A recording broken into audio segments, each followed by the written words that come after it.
হ্যাঁ, হ্যাঁ, এই প্রুফিংটার জন্য একটু টাইম নিই। এবার দেখো হোমমেড জিনিস নেবে আর একটু টাইম দেবে না, এটা তো হয় না বলো? এবার ডোটা আমি বাইরের মার্কেট থেকে কিনে এনেও কাজ করতে পারি। কিন্তু সেটাতে তো আর হোমমেড ব্যাপারটা থাকবে না। আর সেটাতে এই সফটনেসটাও পাবে না। এবার এই প্রুফিংটার জন্য মিনিমাম ২ থেকে ৩ ঘন্টা তো দিতেই হয়। এর থেকে বেশি দিলে খুবই ভালো হয়। আর আরেকটার জন্য টাইম লাগে, সেটা হচ্ছে পিজ্জার সস, তারপরে হচ্ছে টপিংসের জন্য চিকেনের প্রিপারেশন, চিকেন বলো, পনির বলো তার প্রিপারেশন, এগুলোর জন্য একটু টাইম লাগে। চিজ, অরিগ্যানো এগুলো তো বাড়িতে থাকতেই পারে, কিন্তু এই জিনিসগুলো তো থাকে না। তো ওই কারণে একটু টাইম লাগে। আর অনেকেই বলতে শুনেছি একটু বেশি দাম বা একটু প্রাইস বেশি। আ দেখো, এক তো হচ্ছে মার্কেট প্রাইস আমি দিতে পারব না, কারণ পুরোটাই তোমাদের দেখালাম যে কেমন করে বানানো হয়। তো মার্কেট প্রাইসে দেওয়াটা আমার পক্ষে সম্ভব না।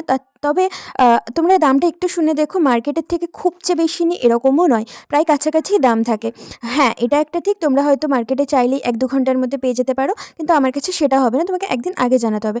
আচ্ছা, ভালো কথা। এখন না অফারে যাচ্ছে স্মল পিজ্জাটা 170 তে। তো এখন চাইলে একবার ট্রাই করে দেখতে পারো ছোটোতে। যদি ভালো লাগে তখন পরে আবার ট্রাই করে দেখো। কিন্তু একটাই প্রবলেম আমার কাছে, যে তোমাকে একটু আগে থেকে দিতে হবে। আর এটা না মিডিয়াম সাইজের চিকেন পিজ্জা ছিল। দেখতেই পাচ্ছ সাইজটা কীরকম হয়েছে, আর চিজ আর চিকেনে ভরপুর। আচ্ছা, এছাড়াও তোমরা নিজেদের মতো টপিংস চুজ করতে পারো। এক্সট্রা চিজ বা এক্সট্রা পনির, চিকেন অ্যাড করতে পারো। তো এই পিজ্জাটা তোমাদের দেখতে কেমন লাগলো জানিও। আজকের মতো এটুকুই, টাটা।